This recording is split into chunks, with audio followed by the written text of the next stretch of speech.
February 23, 1945, 11:30 a.m.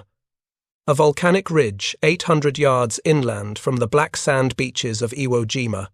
Corporal Hershel Williams crouched in a shell crater, 70 pounds of flamethrower strapped to his back, watching his company commander's lips move in the deafening roar of Japanese machine gun fire.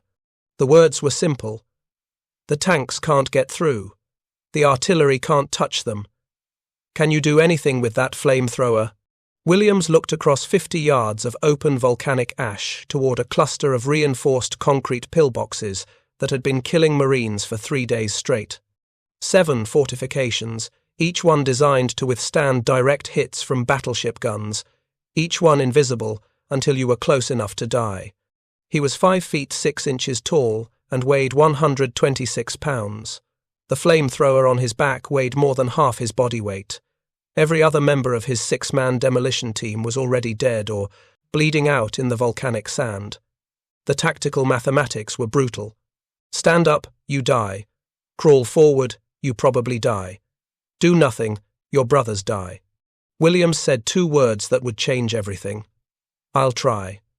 What happened over the next 4 hours would rewrite Marine Corps doctrine on bunker warfare. But it wasn't the weapon that made the difference. It was a decision so counterintuitive, so apparently reckless, that it violated every instinct of self-preservation. When Japanese machine gunners opened fire on him, Corporal Williams didn't take cover. He didn't retreat. He crawled closer, directly toward the bunkers, shooting at him.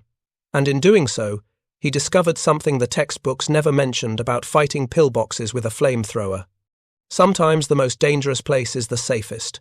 If you're enjoying this deep dive into the story, hit the subscribe button and let us know in the comments from where in the world you are watching from today. The morning of February 19th, 1945, brought false hope to the Marines approaching Iwo Jima's black sand beaches. The pre-invasion bombardment had been the heaviest in Pacific theater history. 74 days of continuous naval shelling that had pulverized the island's surface into a cratered moonscape. Battleship guns had fired 16-inch shells that could penetrate 20 feet of reinforced concrete. B-29 bombers had dropped thousands of tons of high explosives. Commanders assured the assault troops that the defensive positions would be shattered. The intelligence estimates suggested minimal resistance. The Marines would be off the beaches in hours, securing the island's airfields before the Japanese could mount effective counterattacks. Corporal Hershel Williams had heard these promises before. At 21 years old, he was already a veteran of Guadalcanal and Guam, where similar predictions had dissolved under the reality of Japanese defensive engineering. He sat in the cramped transport ship with his demolition team, checking his flamethrower's ignition system for the 5th time that morning. The M22 flamethrower was the most advanced portable flame weapon in the world, a significant improvement over the unreliable Monet models that had failed catastrophically during earlier Pacific campaigns. The weapon consisted of 2 tanks holding 4.5 gallons of napalm fuel, a thickened gasoline mixture that burned at temperatures exceeding 2,000 degrees Fahrenheit. A smaller center tank contained compressed nitrogen that would push the fuel through a 3-foot wand when Williams pulled the trigger. The entire system weighed 72 pounds when fully loaded. For Williams, who stood 5 feet 6 inches and weighed 126 pounds, carrying the flamethrower felt like strapping another person to his back. But he had trained extensively with the weapon at Guadalcanal, learning techniques that standard Marine Corps doctrine didn't cover. The official manual recommended firing from standing positions at maximum range, approximately 40 yards from the target. Williams and his team had discovered through brutal experience that this approach exposed the operator to concentrated enemy fire while limiting the weapon's effectiveness. Japanese bunkers were designed with narrow firing slits and ventilation systems that could survive external flame attacks. The napalm needed to penetrate deep into the fortifications' interior to neutralize defenders who were protected by 3 to 5 feet of reinforced concrete. The landing craft hit the beach at 0900 hours. Williams stepped onto volcanic sand so fine it felt like black powder underfoot. The consistency made movement exhausting, each step sinking several inches into material that provided no traction. Around him, Marines struggled forward under the weight of combat equipment, rifles, ammunition, demolitions, and the flamethrower teams, carrying their awkward, highly visible weapons. For the first hour, the beach remained eerily quiet. Japanese defenders allowed the Americans to land virtually unopposed, a tactical decision that violated traditional doctrine but reflected General Tadamichi Kuribayashi's careful planning. The Japanese commander had spent 8 months transforming Iwo Jima into a fortress designed to inflict maximum casualties on attacking forces. His defensive strategy centered on honeycombed networks of bunkers, pillboxes, and caves connected by 11 miles of underground tunnels. The fortifications were positioned to create interlocking fields of fire that could engage targets from multiple angles simultaneously. At approximately 1000 hours, the Marines crossed what Japanese planners called the trigger line, an invisible boundary, roughly 800 yards inland from the beach. Every defensive position that had remained silent during the landing suddenly erupted with concentrated machine, gun, and mortar fire. The volcanic sand that had hampered American movement provided excellent concealment for Japanese firing positions. Bunkers that aerial reconnaissance had failed to identify opened steel doors to reveal artillery pieces and machine guns positioned for perfect enfilade fire across the American advance. Williams hit the ground as machine gun rounds kicked up geysers of black sand around his position. The distinctive sound of Japanese Type 92 heavy machine guns created an acoustic signature that every Marine learned to recognize. The weapon fired 7.7mm rounds at a rate of 450 rounds per minute, enough to cut down entire squads caught in the open. Williams crawled toward a shallow depression that offered minimal cover, the flamethrower's tanks scraping against volcanic rock as he moved. Around him, Marines were discovering that the careful tactical plans developed during months of training had become useless within minutes of leaving the beach. The bunkers themselves represented the culmination of Japanese defensive engineering developed over 3 years of Pacific warfare. Each pillbox was constructed from reinforced concrete mixed with volcanic ash, creating a material that could absorb tremendous punishment without structural failure. The walls averaged 3 feet thick, with some positions featuring 5 feet of concrete on all sides. Steel reinforcing bars ran through the concrete in overlapping grids that prevented catastrophic collapse, even when direct hits created surface cratering. The firing apertures were designed as narrow slits barely wide enough for a machine gun barrel, positioned to provide maximum fields of fire while minimizing exposure to counterfire. Lieutenant General Kuribayashi had studied American assault tactics extensively during his previous assignment in the United States. He understood that Marines relied on overwhelming firepower delivered by naval guns and aircraft, followed by armored assaults that would break through defensive lines and allow infantry to exploit the breakthrough. His bunker system was specifically designed to neutralize these advantages. The reinforced concrete could withstand direct hits from the largest naval guns. The narrow firing slits made accurate counter-battery fire nearly impossible. Most importantly, the interconnected tunnel network allowed Japanese troops to abandon positions under heavy bombardment, then reoccupy them after the shelling stopped. By midday on February 19th, the Marine advance had stalled across multiple sectors. Tank assaults that should have punched through Japanese lines instead ground to a halt as Sherman tanks bogged down in volcanic sand or were destroyed by well-concealed anti-tank guns. Infantry companies that attempted frontal assaults on pillboxes suffered catastrophic casualties without eliminating the defensive positions. The standard Marine Corps doctrine for reducing fortified problem positions called for combined arms coordination. Artillery would suppress the bunker while infantry maneuvered to flanking positions. Engineers would then assault the position with satchel charges or flamethrowers, while supporting units provided covering fire. On Iwo Jima, this doctrine collapsed under the reality of Japanese defensive preparation. The bunkers were positioned to eliminate flanking approaches.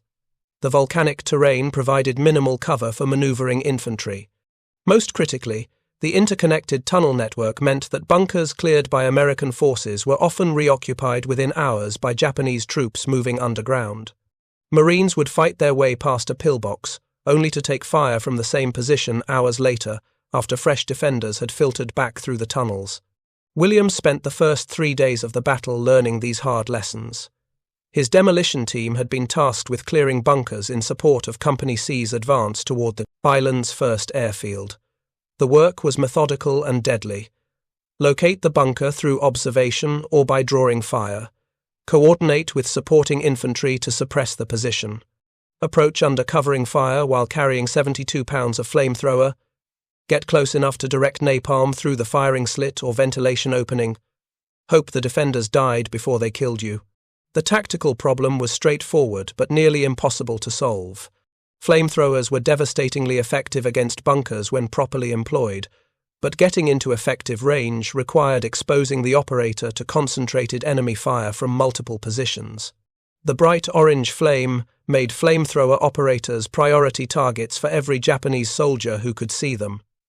Snipers specifically hunted flame teams. Machine gunners concentrated fire on the distinctive backpack-shaped silhouette. Even when operators successfully approached a bunker, they faced the challenge of directing napalm through openings barely 18 inches wide, while under fire from adjacent positions. Standard doctrine recommended firing from maximum range, approximately 40 yards from the target. At this distance, the napalm stream would arc through the air like artillery fire before striking the bunker's exterior. The problem was that external flame attacks rarely penetrated deep enough into the fortification to neutralize defenders protected by thick concrete walls. Japanese soldiers could survive external flame by retreating to interior chambers, then return to fighting positions after the attack ended. More importantly, firing from 40 yards exposed operators to accurate small arms fire during the several seconds required to deliver effective flame. Williams had developed alternative techniques through experience at Guadalcanal and Guam. Instead of firing from maximum range while standing, he discovered that crawling significantly closer to the target improved both effectiveness and survival. The counterintuitive logic was based on simple geometry. Japanese firing slits were designed to engage targets at medium to long range, typically 50 to 200 yards. The weapons positioned inside bunkers could traverse left and right to engage multiple targets, but they had limited ability to depress downward to hit targets very close to the fortification. A Marine standing 40 yards away presented a clear target. A Marine crawling 10 yards away fell into a dead zone where bunker weapons couldn't reach him without defenders exposing themselves by leaning out of protected positions. February 23, 1945, marked the 4th day of the battle for Iwo Jima. Williams woke in a fighting hole scraped into volcanic ash, his flamethrower carefully positioned within arm's reach. The weapon required constant maintenance in combat conditions. Volcanic dust infiltrated every mechanical component, requiring regular cleaning to prevent malfunctions. The ignition system used a waterproofed revolving cylinder that worked like a revolver, with matches housed inside. This represented a significant improvement over earlier models that had used battery-powered electrical ignition systems that frequently failed in wet conditions.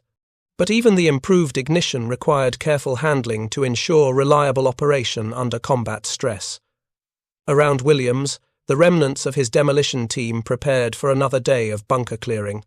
Of the original 6-man team that had landed on February 19th, only Williams remained combat effective.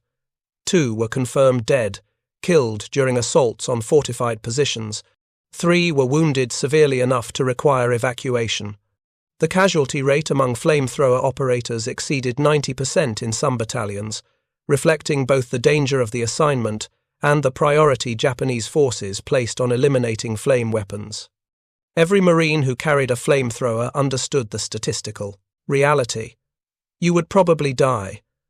The only questions were when and whether you would accomplish something meaningful before enemy fire found you. At approximately 1100 hours, Company C's advance stalled completely. The Marines had been fighting for 3 days to secure less than 1,000 yards of territory. Directly ahead, blocking any further progress, sat a cluster of 7 reinforced concrete pillboxes positioned to create overlapping fields of fire across the approach to Airfield No. 1. These weren't ordinary fighting positions. Intelligence reports identified them as part of the main defensive belt that General Kuribayashi had designated as critical terrain. Each bunker was constructed to withstand prolonged bombardment. Each was connected to the underground tunnel network that allowed defenders to reinforce or evacuate as tactical conditions required. Most importantly, each bunker's firing slit commanded specific sectors of the battlefield with interlocking fields of fire that made frontal assault suicidal. Marine tanks had attempted to reduce the positions earlier that morning. 2 Sherman tanks had advanced to within 50 yards of the bunker line before Japanese anti-tank guns disabled both vehicles. The tank crews escaped, but the burning hulks now served as additional obstacles complicating any infantry assault. Artillery fire had been called down on the positions repeatedly over the past 3 days. The fire support had cratered the ground around the bunkers, creating additional terrain obstacles, but the fortifications themselves remained intact.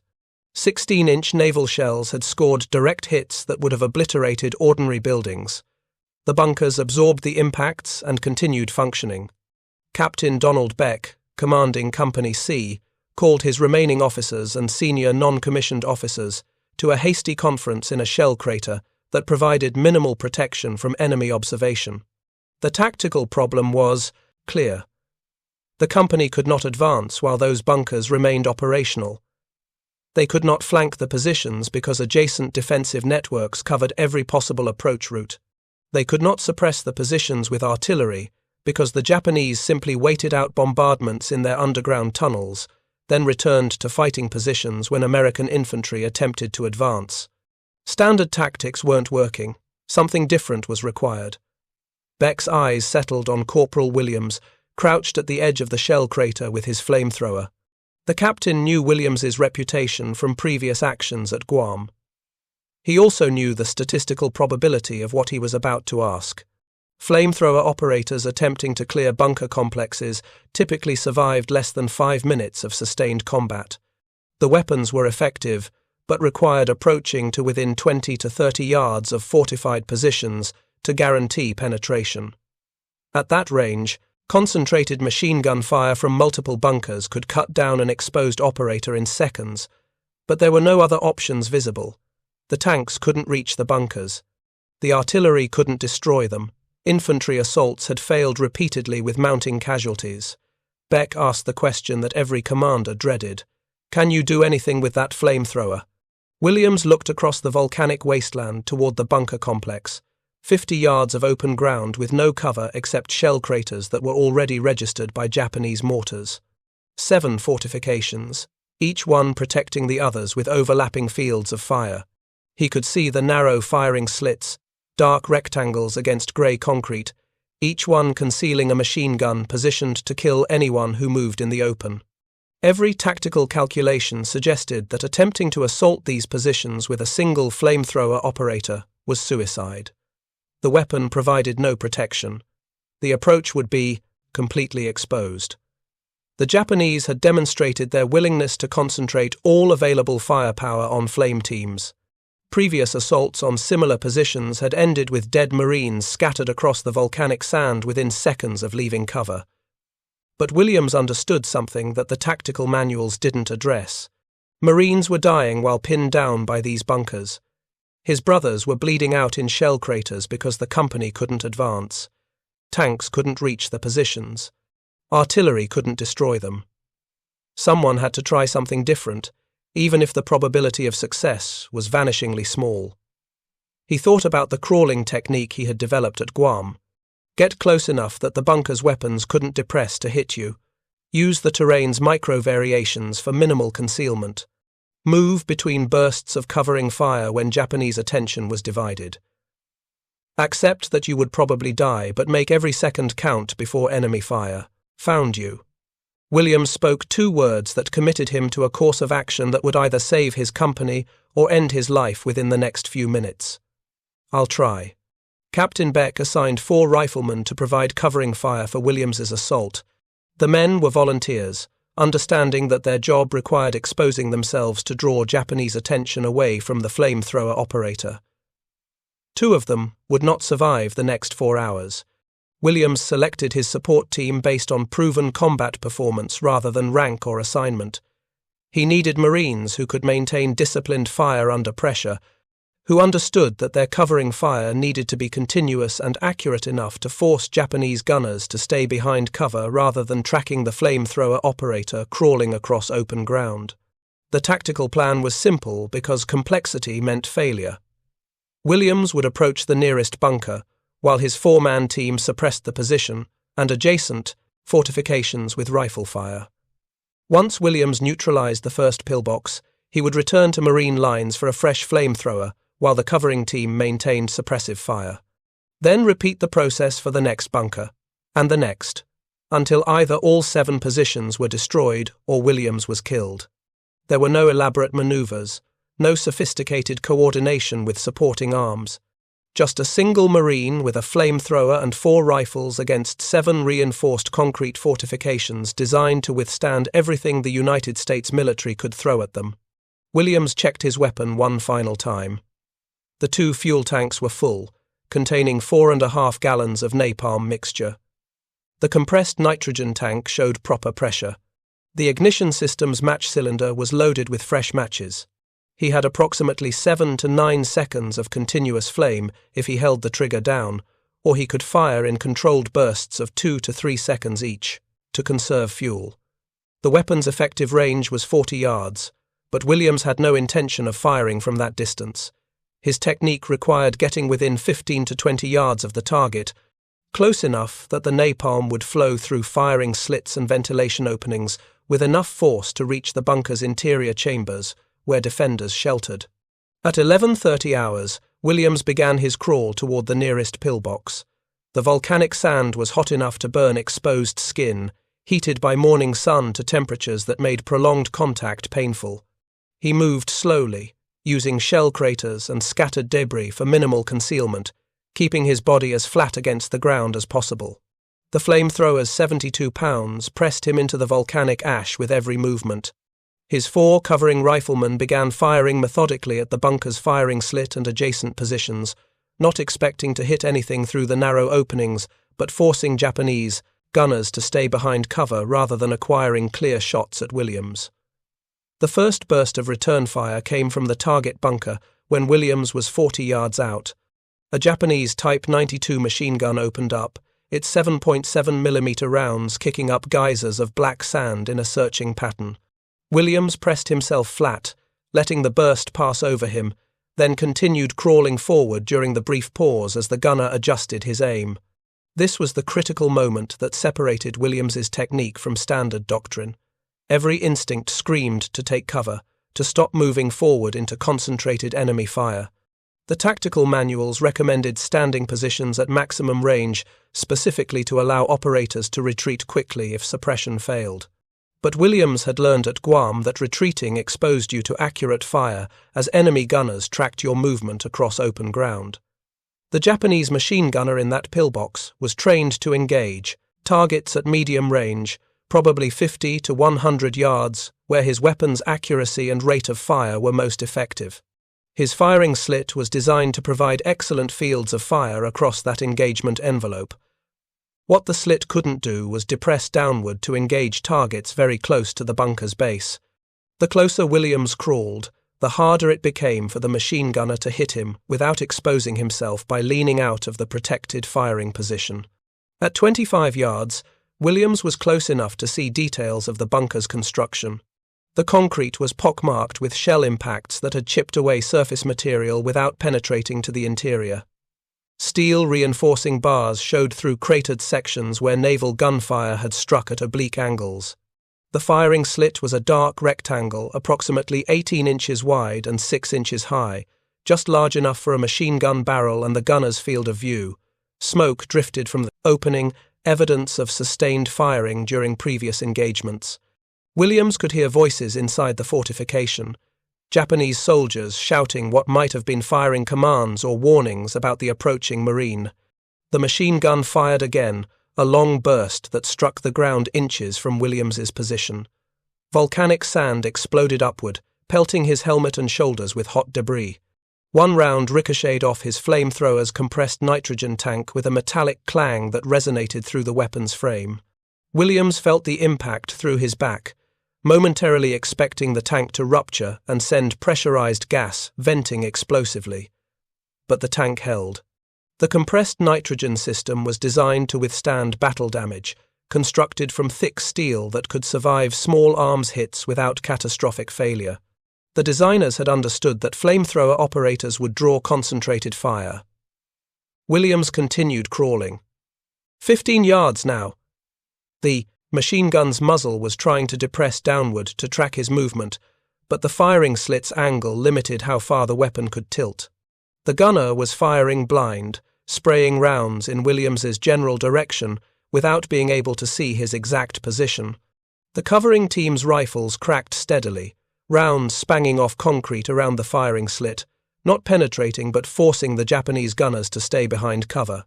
Williams reached a shell crater 10 yards from the bunker and paused to catch his breath. His heart hammered against his ribs. Every muscle burned from the crawl across volcanic sand while carrying 72 pounds of equipment. 10 yards was point-blank range for a flamethrower.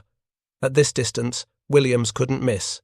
But he was also completely exposed if Japanese soldiers in adjacent bunkers had clear lines of sight to his position. He could hear the machine gun's crew moving inside the pillbox, probably trying to angle their weapon for a shot at the staff, Marine who had somehow crawled within grenade range without being killed. Williams positioned himself to give the clearest shot at the firing slit, then pulled the flamethrower's trigger. The weapon ignited with a whooshing roar that drowned out all other battlefield noise. A stream of burning napalm erupted from the nozzle, a jet of liquid fire that crossed 10 yards in less than a second. Williams aimed low, directing the stream at the bunker's base where it would flow upward into the firing slit like burning water. The napalm struck concrete and splashed through the narrow opening with tremendous force. Inside the pillbox, 4.5 gallons of jellied gasoline ignited in an enclosed space measuring approximately 15 feet on each side. The temperature inside the bunker exceeded 2,000 degrees Fahrenheit within 3 seconds. The napalm adhered to every surface it touched: concrete, steel, human flesh, burning with an intensity that consumed all available oxygen. The term, Japanese machine gun, fell silent. Men inside the fortification had perhaps 2 seconds to comprehend what was happening, before superheated gases seared their lungs and napalm flames found exposed skin. The deaths were not instantaneous despite Chemical Warfare Service propaganda that had described flamethrowers as mercy killers. The men inside that bunker died from some combination of incineration, asphyxiation, carbon monoxide poisoning, or pulmonary edema. But they died quickly enough that the machine gun's firing stopped before Williams released the trigger. 7 seconds. That's how long Williams held the trigger on his first burst. 7 seconds of continuous flame that emptied more than half his flamethrower's fuel capacity. The napalm continued burning inside the bunker, flames visible through the firing slit and ventilation openings, smoke pouring out in thick black columns that rose vertically in the still morning air. The position that had killed Marines for 3 days was neutralized. Williams unbuckled the expended flamethrower, rolled out of the straps, and left it lying in the volcanic sand. Then he began crawling back toward Marine lines for a fresh weapon. The return crawl was more dangerous than the approach. Japanese gunners in the remaining 6 bunkers had watched their comrade position burst into flame. They understood now what was happening, understood that the Marine with the flamethrower represented an existential threat to their defensive network. Machine gun fire tracked Williams's retreat, rounds impacting around him in concentrated bursts. His covering team fired continuously, trying to suppress 6 bunkers simultaneously with 4 rifles. The mathematics were impossible. The riflemen couldn't generate enough fire to keep all 6 positions suppressed. Williams crawled through a gauntlet of machine gun fire that should have killed him within seconds. He made it back to the shell crater that served as Company C's forward position. Marines. They had already prepared a fresh flamethrower, fuel tanks full, ignition system checked, ready for immediate use.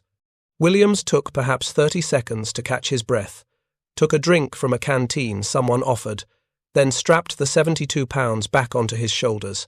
His covering team prepared to move forward again. Nobody spoke about odds or probabilities. Everyone understood that Williams had just accomplished something that should have been impossible, and now he was going to try to do it 6 more times. The second bunker was positioned 40 yards to the right of the first, angled to provide overlapping fire across the same approach route. Williams selected a different angle of attack, approaching from the bunker's left flank, where adjacent positions had less clear fields of fire. The crawl was longer, more exposed, but it offered slightly better odds of reaching effective flamethrower range without being killed. His covering team adjusted their fire, concentrating on the new target while trying to suppress flanking positions that could engage Williams during his approach. This time the Japanese were ready. They had seen what happened to the first bunker. They knew the flamethrower operator was coming back. Machine gun fire erupted from multiple positions as soon as Williams began moving across open ground. The volcanic sand around him exploded in continuous impacts. Rounds passed close enough that he could hear them crack through the air. One bullet struck his flamethrower's air tank, the compressed nitrogen cylinder that pressurized the fuel delivery system. The metallic impact rang like a bell.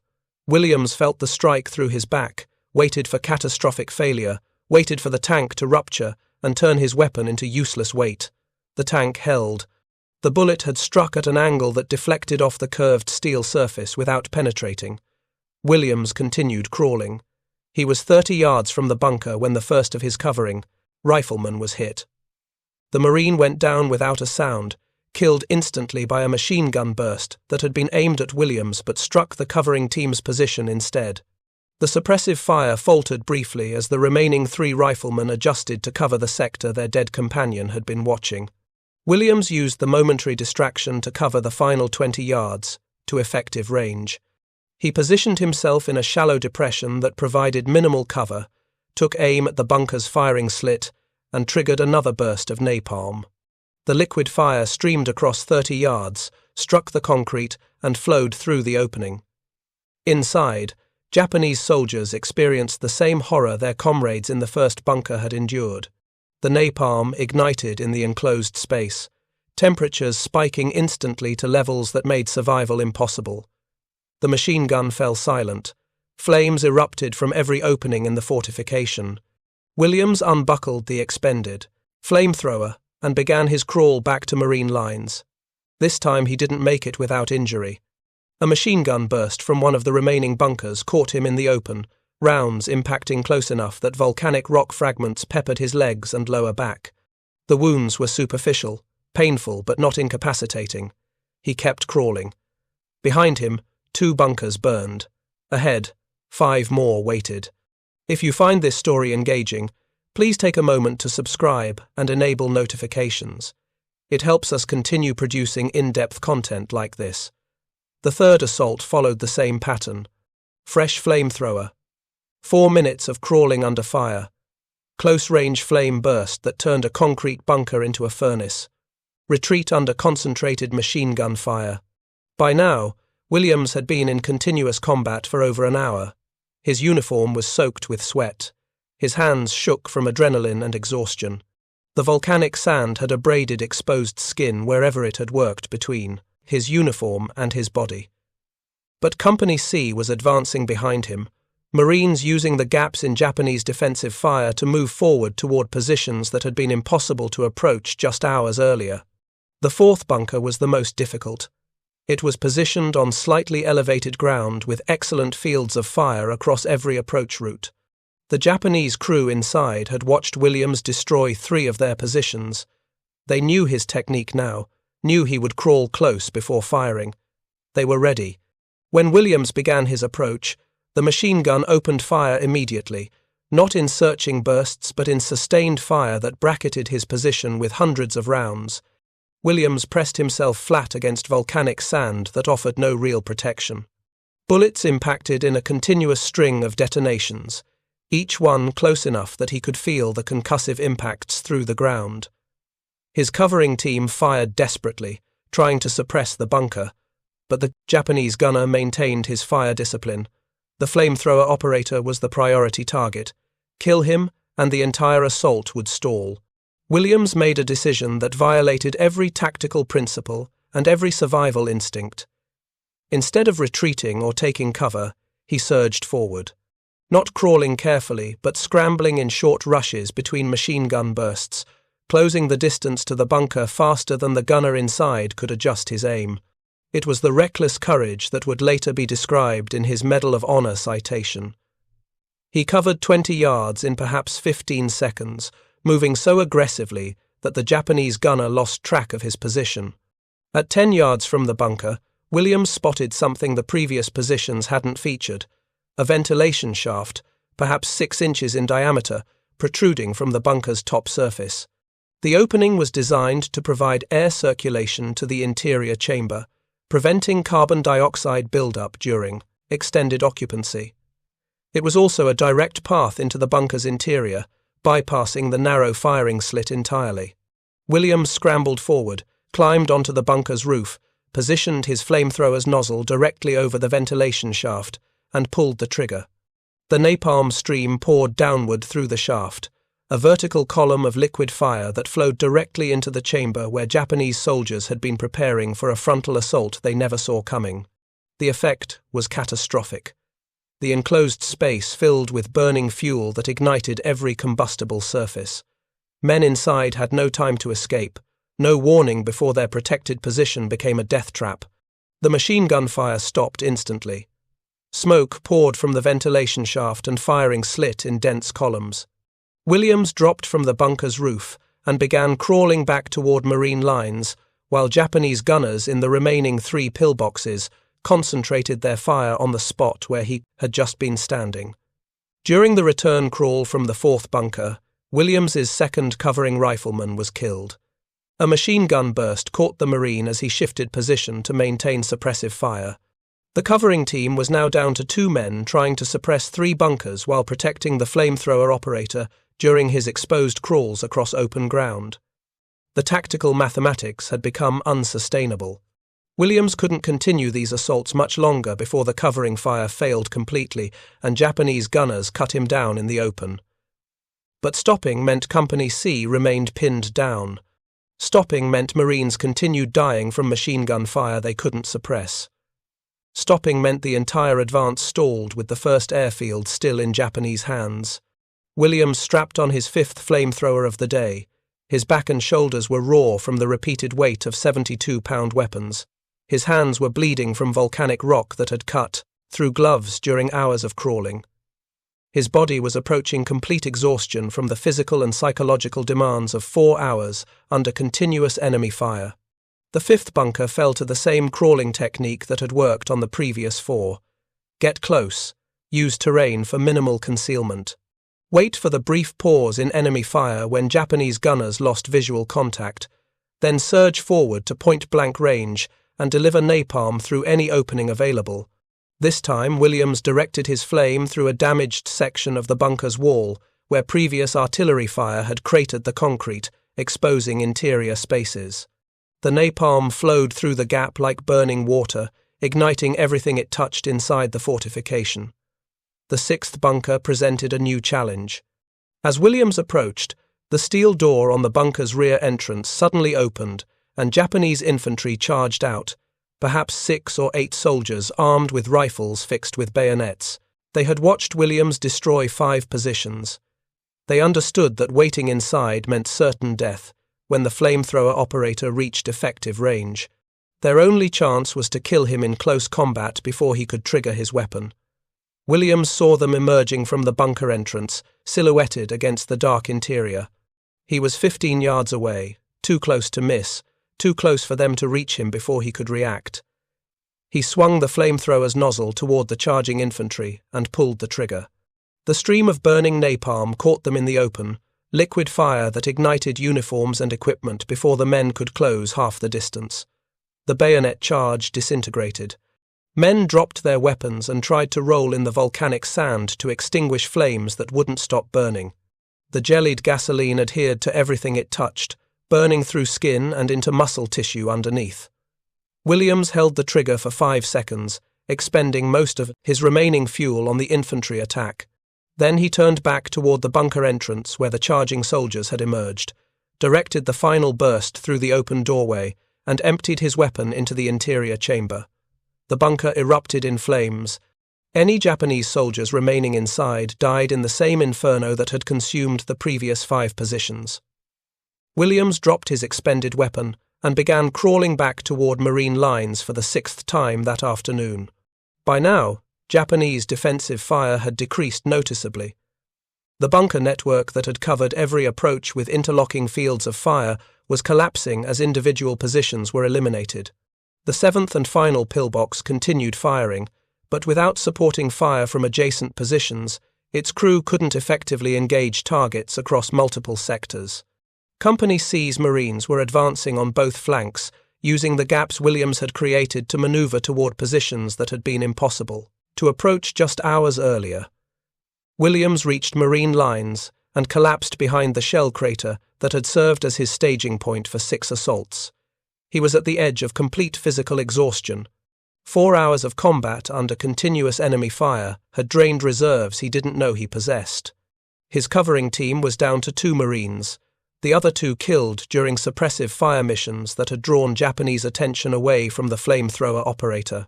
Captain Beck appeared at the crater's edge, asking if Williams could make one more run at the final bunker. Williams looked across the battlefield, toward the 7th pillbox. It was positioned on the far right of the defensive network, slightly behind the other 6 positions, designed to provide flanking fire across approach routes. The bunker continued firing, its machine guns sweeping across sectors where Marines were attempting to advance. Men were dying because that position remained operational. Williams nodded. 1 more. He strapped on his 7th flamethrower of the day, his 7th 72 pounds of napalm and compressed nitrogen. His 2 remaining covering riflemen prepared to move forward with him, both understanding they had survived 6 assaults through remarkable luck that couldn't possibly hold through a 7th. The final approach took Williams across ground he had already crossed 6 times. The volcanic sand was churned by shell impacts and scarred by the paths his previous crawls had traced. The 7th bunker's crew had watched him destroy every other position in their defensive network. They knew he was coming for them. They knew the flamethrower operator had developed a technique that made him nearly impossible to stop once he began his crawl. They concentrated their fire, not in searching bursts but in sustained automatic fire that created a wall of bullets across every possible approach route. Williams crawled through it. He used every depression, every shell crater, every slight variation in terrain to break the Japanese gunners' line of sight. He moved in short rushes, timed to the brief pauses when the machine gun's barrel overheated and the crew had to let it cool. He crawled so close to the ground that volcanic dust clogged his nose and mouth. At 20 yards from the bunker, he prepared to surge forward for the final assault. The machine gun fell silent. Not because Williams had neutralized it, but because the Japanese crew inside had made a decision. They could die fighting from protected positions inside their bunker, burned alive like their comrades in the other 6 pillboxes. Or they could die fighting in the open, taking their chances in close combat against a flamethrower operator who had proven nearly impossible to stop. The steel door opened. Japanese infantry poured out, perhaps a dozen men, some armed with rifles, others with only bayonets or grenades. Williams triggered his flamethrower from 20 yards. The napalm stream caught the first soldiers emerging from the bunker entrance, liquid fire that ignited everything it touched. Men fell screaming or tried to retreat back through the doorway, where flames were already spreading to the interior chamber. Williams continued firing, sweeping the nozzle across the bunker entrance, sealing the position with a curtain of burning napalm that made escape or retreat impossible. The 7th pillbox burned like the previous 6. The machine gun fell silent. The defensive network that had stopped Company C's advance for 3 days was destroyed. 4 hours and 7 bunkers, 7 flamethrowers expended, 2 covering riflemen killed, 2 more wounded. 1 Marine corporal who should have been dead a dozen times over but somehow survived crawling across open ground under concentrated machine gun fire while carrying weapons that made him the priority target for every Japanese soldier who could see him. Williams unbuckled his final flamethrower and left it beside the burning bunker. He had no memory of walking back to Marine lines, no recollection of the next several hours. The adrenaline that had sustained him through 4 hours of combat drained away, leaving exhaustion so complete that his body simply shut down. Behind him, Company C advanced through the gaps his flamethrower had created. The path to Airfield No. 1 lay open, no longer blocked by bunkers that had seemed impregnable just hours earlier. The Marines pushed forward, consolidating gains, establishing new defensive positions, moving the front line hundreds of yards inland from where it had been stalled since February 19th. The breakthrough Williams had created would prove tactically decisive, allowing American forces to split the Japanese defensive network and begin the systematic reduction of positions across the island's southern sector. The tactical implications extended far beyond Company C's immediate advance. Williams had demonstrated that Japanese bunker systems, despite their sophisticated design and massive construction, could be defeated by infantry armed with flamethrowers if operators were willing to accept enormous personal risk. His crawling technique, approaching to point-blank range rather than firing from maximum distance, would influence Marine Corps doctrine for the remainder of the Pacific War. The lesson was clear, but terrible. The most effective range for bunker-clearing operations was also the most dangerous. Success required accepting casualty rates among flame teams that approached 90%, but the immediate impact was measured in lives saved rather than tactical doctrine.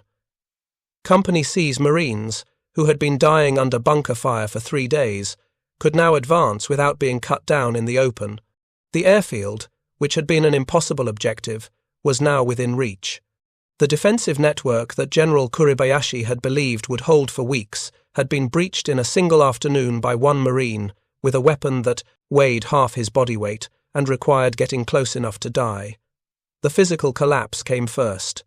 Williams remembered strapping on the 7th flamethrower, remembered the crawl toward the final bunker, remembered pulling the trigger one last time.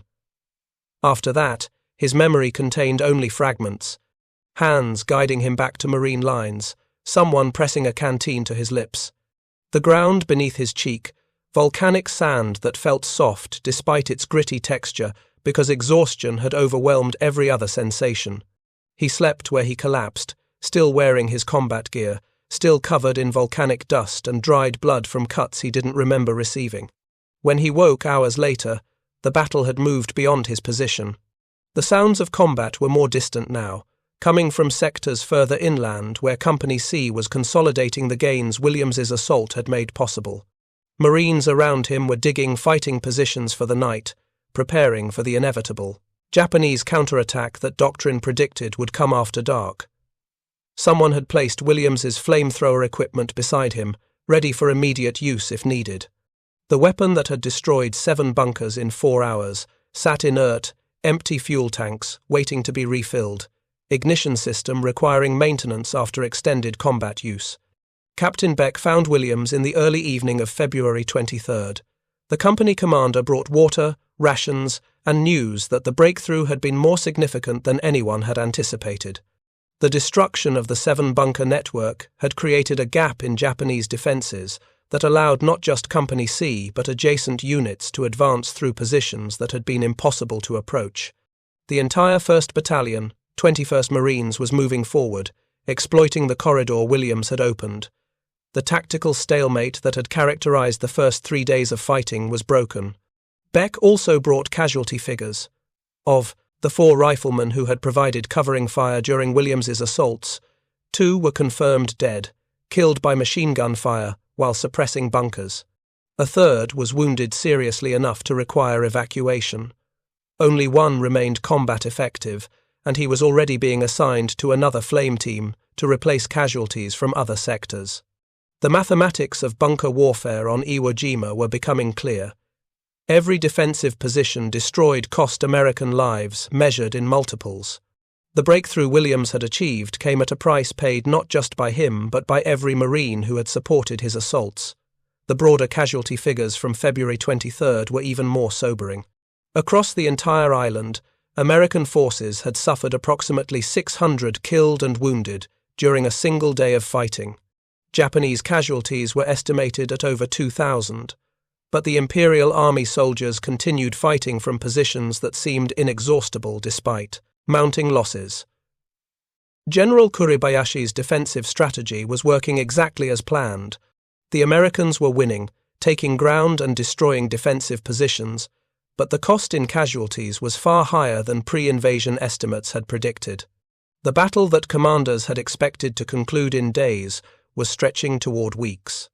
The night of February 23rd passed without the major Japanese counterattack that Marines had been trained to expect. Kuribayashi's tactical doctrine emphasized preservation of combat power through defensive operations rather than wasteful banzai charges that would sacrifice troops without strategic gain.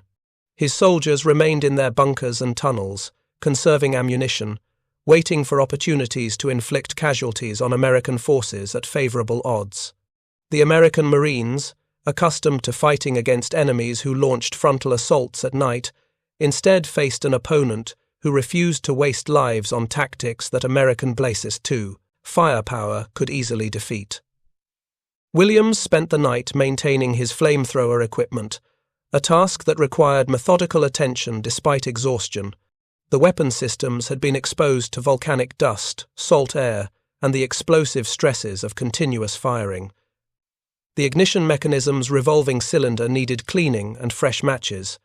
The fuel delivery system required inspection for damage or wear that could cause malfunctions during the next combat engagement. The compressed nitrogen tank that had been struck by machine gun fire needed pressure testing to ensure the bullet impact hadn't created microscopic fractures that could lead to catastrophic failure. The maintenance work provided mental distraction from what Williams had done that afternoon. 7 bunkers meant perhaps 40 to 60 Japanese soldiers dead, burned alive in fortifications that had been designed to protect them. The flamethrower was universally acknowledged as one of the most horrific weapons on the battlefield. Major General Clifton Cates, commanding the 4th Marine Division, would later state he could not think of a more inhumane weapon. Eugene Sledge, a Marine veteran who had trained with flamethrowers, wrote about the sobering realization that came with turning loose hellfire from a hose nozzle as easily as watering a lawn back home. Williams would spend decades processing the psychological burden of what he had done on February 23, 1945. In immediate post-war years, he struggled with what would now be recognized as post-traumatic stress disorder. He drank heavily at his local Veterans of Foreign Wars post, self-medicating symptoms he didn't have vocabulary to describe. The nightmares came regularly. Men burning. Men trying to escape flames that wouldn't stop. The sounds Japanese soldiers made when napalm found them in enclosed concrete chambers where there was nowhere to run. It wasn't until the 1960s that Williams found solace through religious faith, becoming a lay speaker for the Methodist Church and eventually serving as national chaplain of the Congressional Medal of Honor Society. But on the night of February 23rd, those decades of psychological struggle lay ahead, invisible and unanticipated. Williams cleaned his weapon, ate cold rations, and prepared for whatever the next day would bring. Around him, the 3rd Marine Division was transforming from an assault force into an occupying army, digging in to hold ground that had been purchased with blood. The tactical situation remained fluid. Japanese forces still held the majority of the island. The fighting would continue for weeks. The bunkers Williams had destroyed represented a tiny fraction of the defensive network General Kuribayashi had spent 8 months constructing. February 24th brought new assignments. Williams's flamethrower team was attached to different companies as the battalion advanced toward the island's 2nd airfield. The crawling technique he had perfected the previous day became standard practice for flame operations throughout the 3rd Marine Division. Officers who had witnessed Williams's assault recognized that his method, while extraordinarily dangerous, significantly improved the probability of successfully neutralizing bunkers compared to standard doctrine. Word spread through the division. Get close. Closer than the manual says. Close enough that bunker weapons can't depress to hit you. Accept the risk because it's actually safer than standing at maximum range where Japanese gunners have clear shots. The tactical innovation came too late to save many of the flamethrower operators who had already been killed following standard doctrine. The portable flamethrower units attached to frontline companies had sustained casualty rates exceeding 90% in some battalions. Of the Marines who had landed on February 19th with flamethrower assignments, the majority were dead or wounded by February 24th. The weapon was simply too visible, too vulnerable, too high priority a target for Japanese defenders who understood that flame was the one thing their concrete bunkers couldn't protect against. The arrival of M4A3 Sherman flamethrower tanks on February 21st had been intended to address this problem. The tank-mounted flame systems offered much longer range, approximately 100 yards compared to 40 yards for portable weapons, and the armor protection meant crews weren't instantly killed by machine gun fire. But the volcanic terrain of Iwo Jima frequently prevented tanks from reaching effective firing positions. The ground was too soft in some areas, too broken by shell craters in others. The tanks bogged down or couldn't traverse steep slopes. Tank commanders found themselves calling for portable flamethrower teams to clear positions the armor couldn't reach. This created a terrible tactical situation where Marine infantry commanders had to choose between accepting high casualties from bunker fire or accepting near-certain death for flamethrower operators sent forward to neutralize the positions. There was no good solution, only choices between different categories of bad outcomes. Williams's technique improved the odds marginally, but even with his method, flamethrower work remained one of the most dangerous assignments in an already catastrophically dangerous battle. Williams continued bunker-clearing operations through the remainder of February and into early March. The work became routine in the way that only combat operations could become routine. Identify the bunker. Plan the approach. Coordinate with covering fire teams. Crawl forward under machine gun fire. Get to point-blank range. Trigger the flamethrower. Watch men die in ways no human being should have to die. Return for a fresh weapon and repeat the process. Each assault was slightly different in details but fundamentally identical in execution and psychological impact. On March 6, 1945, Williams's combat service on Iwo Jima ended abruptly. His platoon was advancing through broken terrain when a Japanese mortar barrage caught them in the open. Williams took shrapnel in his right thigh, fragments from a mortar round that exploded close enough to knock him down but not close enough to kill. The wounds were painful but not immediately life-threatening. Corpsmen stabilized him, administered morphine, and tagged him for evacuation.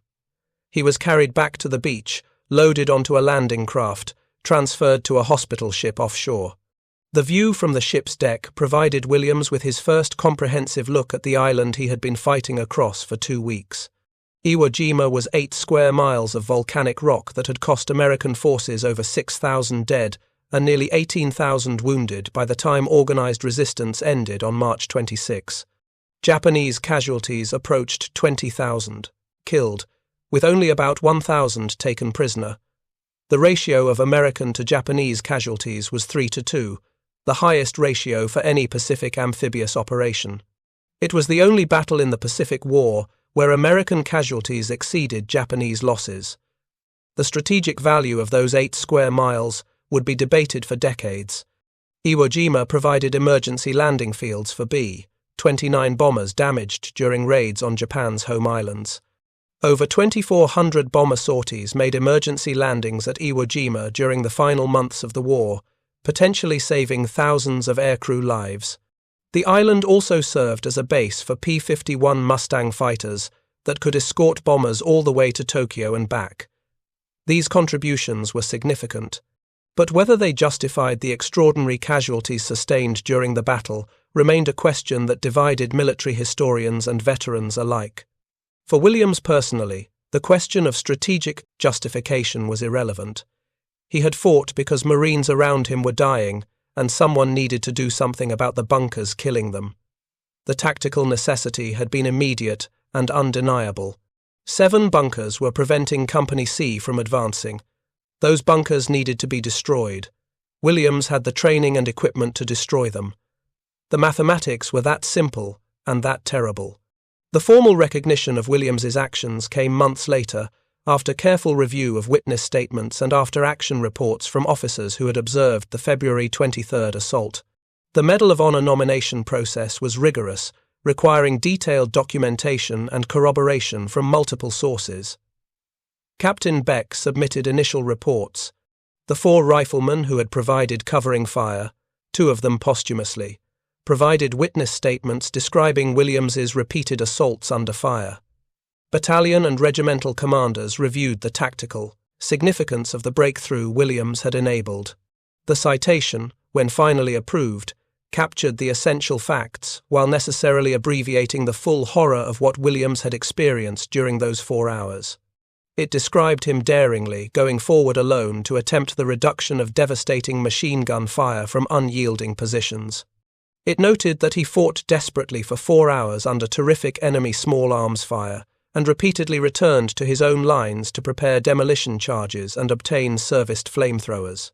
It specifically mentioned the incident where he daringly mounted a pillbox to insert the nozzle of his flamethrower through the air vent, killing the occupants. It described enemy riflemen attempting to stop him with bayonets and how he destroyed them with bursts of flame. What the citation couldn't capture was the crawling, the methodical, patient, terrifying, crawling across open ground under concentrated machine gun fire while carrying 72 pounds of highly flammable equipment. The citation couldn't describe the sound bullets made ricocheting off the flamethrower's compressed nitrogen tank, metallic impacts that resonated through Williams's body with each near miss. It couldn't convey the heat from burning bunkers or the smell of burning napalm and burning flesh. It couldn't address the psychological weight of burning men alive, even enemy combatants who were trying to kill you, men who died screaming in concrete chambers that became furnaces. President Harry Truman presented Williams with the Medal of Honor on October 5, 1945, at a White House ceremony. The war was over by then. Japan had surrendered in August after atomic bombs destroyed Hiroshima and Nagasaki. Williams was 22 years old, standing on the White House lawn receiving recognition for actions that he would spend the rest of his life trying to process and understand. Truman read the citation, shook Williams's hand, and thanked him for his service. The ceremony lasted perhaps 20 minutes. The psychological burden would last a lifetime. Williams was one of 27 Marines awarded the Medal of Honor for actions at Iwo Jima, the highest number for any single World War II battle. 22 of those medals went to Marines, an unprecedented concentration of extraordinary valor during 5 weeks of fighting. The sheer number of medals reflected both the intensity of combat and the nature of bunker warfare that required individual courage at levels that strained comprehension. Standard tactics weren't working. Marines were inventing new methods on the battlefield, improvising solutions to tactical problems that had no textbook answers. The broader impact of Williams's technique extended beyond the immediate tactical situation at Iwo Jima. His crawling method became part of Marine Corps doctrine for bunker clearing operations during the remainder of the Pacific War. The lessons learned on Iwo Jima informed tactics used at Okinawa 2 months later, where American forces faced similar defensive networks, requiring similar individual courage to overcome. The technique also influenced post-war development of flame weapons and bunker clearing procedures that would be used in Korea and Vietnam. But doctrine and tactics couldn't address the fundamental problem that Williams's actions had highlighted. Some military objectives could only be achieved through individual actions that required extraordinary courage and accepted near-certain death. The tactical manuals could describe proper techniques, but they couldn't create the psychological state necessary to crawl toward bunkers shooting at you with the conscious knowledge that you would probably die in the next few minutes. Williams had done it not once but 7 times in 4 hours. The manual couldn't explain how or why. Williams was discharged from the Marine Corps in November 1945. He returned to West Virginia, married, worked various jobs, struggled with memories that wouldn't fade. He joined the Marine Corps Reserve in 1948, serving until 1969, when he retired as Chief Warrant Officer 4. The military service provided structure and purpose, connections to men who understood what combat demanded, even if they couldn't discuss the psychological costs. Williams also began working for the Veterans Administration in 1969, a position he held for 33 years, counseling veterans dealing with physical and psychological wounds from wars in Korea, Vietnam, and later conflicts. The work with veterans provided Williams with perspective on his own experiences. He saw young men struggling with memories of combat, dealing with physical injuries and psychological trauma that society didn't fully acknowledge or understand. Post-traumatic stress disorder wouldn't be formally recognized as a medical condition until 1980, but Williams had been living with its symptoms for decades. The counseling work allowed him to help others, while simultaneously processing his own experiences through the lens of helping people who shared similar burdens. In his later years, Williams became an advocate for veterans' causes and for Gold Star families who had lost loved ones in military service. He founded the Hershel Williams Medal of Honor Foundation, an organization dedicated to building monuments recognizing Gold Star families and providing support services for families dealing with the loss of service members. The foundation reflected Williams's understanding that the costs of war extended far beyond the immediate casualties, affecting families and communities for generations. Williams also returned to Iwo Jima multiple times in his later life, participating in reunification ceremonies where American and Japanese veterans gathered at the island to honor the dead from both sides. These visits provided a form of closure that had been impossible during the immediate post-war years, when the psychological and political wounds were too fresh. Standing on the beaches where he had landed as a 21-year-old Marine, Williams could see the island not just as a battlefield, but as a place where young men from both nations had fought with extraordinary courage for causes they believed justified the sacrifice. The tactical legacy of February 23, 1945, remained clear throughout Williams's long life. He had destroyed 7 bunkers in 4 hours, using a technique that violated standard doctrine, but proved devastatingly effective. His actions had enabled his company to advance, had saved American lives by eliminating positions that were killing Marines, had contributed to the eventual American victory at Iwo Jima. These were facts that could be documented through after-action reports and witness statements, but Williams also understood truths that the tactical assessments couldn't capture. The crawling technique that had saved his life required accepting psychological burdens that many men couldn't bear. Getting close to bunkers meant watching men die in ways that haunted your dreams for decades. The Medal of Honor citation described conspicuous gallantry and intrepidity, but it couldn't describe the nightmares, the guilt, the decades of struggling with memories of burning men alive, even when those men were enemy combatants trying to kill you. In interviews conducted many decades after the battle, Williams spoke honestly about the fear he had experienced. He always emphasized that claiming he wasn't scared would be the biggest lie ever told. He acknowledged going into automatic drive during combat, a dissociative state where training took over and conscious thought shut down because thinking too carefully about what you were doing would paralyze you. He didn't remember much of those 4 hours, attributing the memory gaps to fear and adrenaline. The mind protected itself by not recording everything that happened. Williams lived to be 98 years old, dying on June 29, 2022. He was the last surviving Medal of Honor recipient from World War II at the time of his death. His life spanned from the Great Depression through the beginning of the 21st century, from an era when global war seemed inevitable to a time when the veterans of that war were disappearing from living memory. Throughout those decades, Williams carried the weight of 4 hours on Iwo Jima, 4 hours that had been commemorated with the nation's highest award for valor, but had also inflicted psychological wounds that never fully healed. The tactical lessons from Williams's actions remained relevant long after his death. Military forces continued to face the challenge of reducing fortified positions defended by determined enemies. The fundamental problem hadn't changed. Bunkers protected defenders from most weapons. Flamethrowers could neutralize bunkers, but required operators to close to ranges where they became vulnerable to defensive fire. The solution Williams had improvised, getting close enough that bunker weapons couldn't effectively engage you, remained valid, but required courage that couldn't be taught or mandated. Modern military forces developed new technologies intended to address this problem. Thermobaric weapons that could clear bunkers through pressure waves and heat.